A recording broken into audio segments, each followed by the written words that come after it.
The fall of Rome, the melting of money. When people think about the end of Rome, the same things often come to mind. Barbarians swinging swords at the walls, legions shattered, kingdoms having been dirtied, sacrificing their lives in marble palaces that are like iron. But empires do not collapse only because of attacks coming from outside. The downfall often begins from within the empires themselves. Slowly, quietly. And the dirtiest reason for this sinking is most of the time always the same: money. Rome did not fall only because of the wars it fought, diseases, or the traitors inside them. What truly brought it down was the sinking of its own money. The lessons taken from the sinking of its money still remain valid today, because history is unforgettable. Even if it is forgotten, it always reminds itself and repeats. Denarius. Trust turned into steel. For centuries, the financial spine of Rome was a steel coin called the silver denarius, first appearing around 211. Before Christ, this coin was made almost entirely of silver. Across the entire map of Rome, this money was valid. Workers and soldiers received their salaries with it. Big and small merchants carried out their trade with the denarius. Ordinary citizens also preferred to protect all their savings with this coin, but the denarius was not just a currency. It was also a belief based on trust. The power of Rome and the power of money were tied together as if threaded by a cord. Just as people trusted Rome, they trusted the denarius that much. That silver piece was the trust, the belief of that huge empire. Unfortunately, as kingdoms grow, those full bellies become just as hungry. Rome's edge had advanced from Britain to Mesopotamia. Keeping such a wide land safe, feeding the armies, the roads, the aqueducts was truly a very large expense, and in the end Rome's wallet began to melt. The oldest trick of the kingdom, reducing the value.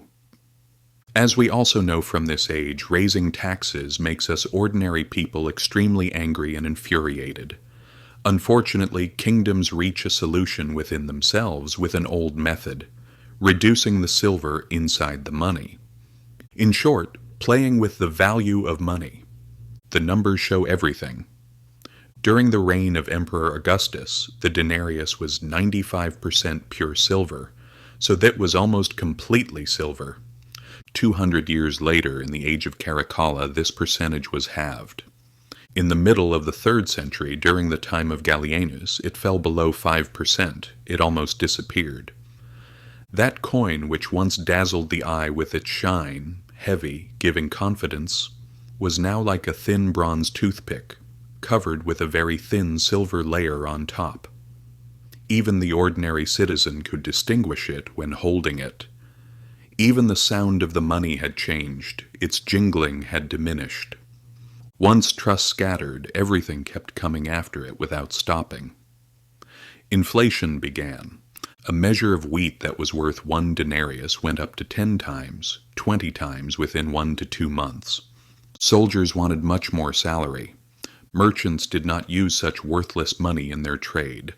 Citizens began to turn to barter instead of the denarius they held in their hands for investment. Because of this, Rome, unable to cope with the public, with the merchants, or with the soldiers, began to mint more money. More coins, less value, more inflation. This is the oldest problematic cycle in history. This cycle keeps turning and turning. Unfortunately, we are experiencing this even in the age we are in now. 3rd century problem: the explosion of collapse.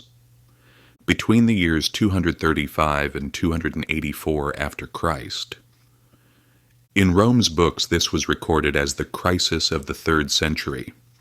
A collapse that lasted 50 years, invasion, civil wars, epidemic diseases, poverty, and economic collapse.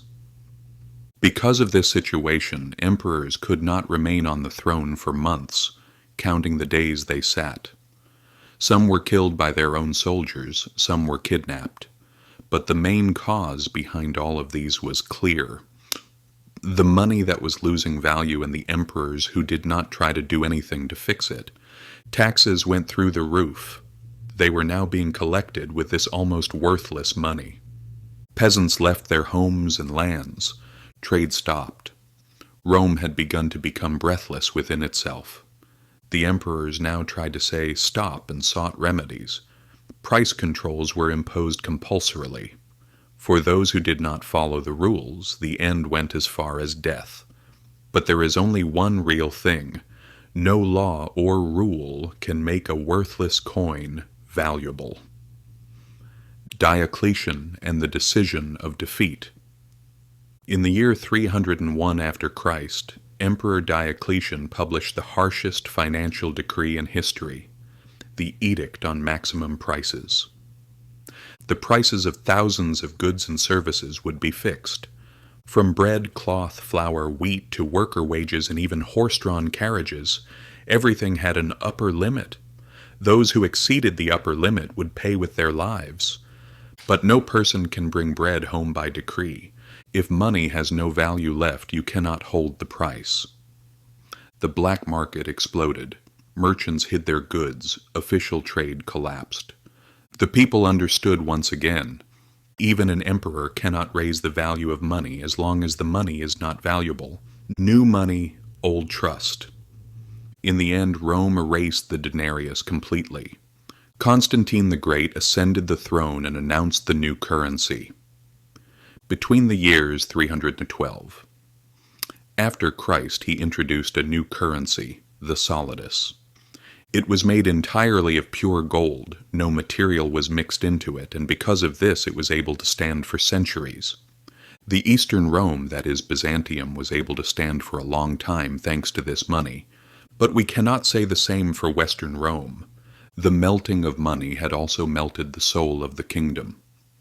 The loyalty of the armies could not be bought back. The merchants could not re-establish the trade network again. Once trust goes, no power can bring it back as before. The fall of Rome did not happen in a day. This was the story of slow collapse, a sneaky rot. And at the heart of this rot was money. Lessons drawn for the present time. This story does not belong only to Rome. Because the destruction of money is the collapse of kingdoms, Rome thought it could swindle its people. The same coins but empty inside. Today, state politicians do the same thing. They print lots of paper, change interest rates, and rot debts with inflation. But the result is always the same. The people lose. The poor get poorer. Nothing happens to the rich. They even get richer. But trust disappears. Rome learned this lesson with their blood. We also need to learn this lesson as soon as possible. History repeats. Germany and Zimbabwe. After the First World War, Germany was destroyed by the very heavy compensation penalties of the Treaty of Versailles. The state printed money to pay its debts, just as Rome did in the past. In 1923, hyperinflation broke out. A loaf of bread was 1 mark before the war. A year or two later, it went up to 200 billion marks. Citizens, workers carried their salaries in bags and wheelbarrows. Retirees lost all their wealth. Children cried from hunger. And after that collapse, someone took the stage. Hitler. When finance collapses, the mind of society goes as well, just like Rome. Zimbabwe proceeded according to the same course. In the 2000s, the state lay down in a bed of debt. Production decreased, lands were invaded then. The wrong way was chosen to escape. Money was printed. In 2008, inflation reached such a level, 89.7%. Yes, you heard the inflation rate correctly. Prices were doubling day by day. Even buying a loaf of bread was enormous. In the very end, Zimbabwe cut all ties with its own money. They continued with the US dollar. Citizens began to carry out their purchases with the US dollar. Governments always make the same mistake. They think we can deceive, but reality always takes revenge. History repeats itself every time here. The developed world, a different stage. Of the same game, you may say, these are only in the past. But Rome's monster still wanders among us. In 1971, U.S. President Richard Nixon made the dollar independent from gold. Thus the dollar, just like the denarius, now relied only on trust. It had no value left. On the day he made the announcement, the world entered the age of fiat money, the age of money that has no support in anything. And just like Rome, governments succumbed to the gluttony of spending. Debts multiplied. As they multiplied, money was produced, and the numbers swelled excessively. Because of this, purchasing power slowed. Money began to melt slowly. What was bought for $1 in 1971 is bought for $6 today. The money is the same money. The wallet is the same wallet, but it is full of holes. The biggest lie. Inflation is presented as a success. States present inflation as a profitable success. They say wages increased, but prices have increased more. They say our finance is growing excessively, but debt grows tenfold. They say the stock market is breaking records, but most of the public has no shares at all. The Roman kingdoms did the same thing. They said there's no problem, but there was no bread left to buy on the street. Today the same spell continues. As we see money losing its value melting, we are told our prosperity has increased. On the edge of a global cycle, Rome's collapse was across the kingdom. Weimar's problem ruined one country. Zimbabwe's sinking was local. But the world now proceeds completely in parallel with each other. Central banks talk about the same things. Print money, print money, print money. Debts are global, markets are global, and the crisis will be global too. When the next great collapse explodes, not one country but the world will be shaken. And history has always shown us, the same people always lose, those who live on wages, who save, who retire and crack seeds at home. Elites, just like Rome's rich, turn toward real values. Land, gold, silver, factories, energy. The others are left with the worthless paper in their hands. Rome's voice, a warning for the future. So what should we do? This situation of Rome shows us three things. First, inflation is not something done by mistake. It is a policy. It is a silent tax. Second, real wealth is in assets that protect their own value. Land, production, skill. Third, no balance is perpetual. If you told the Romans of the first century, one day your money will lose its value, they would laugh in your face.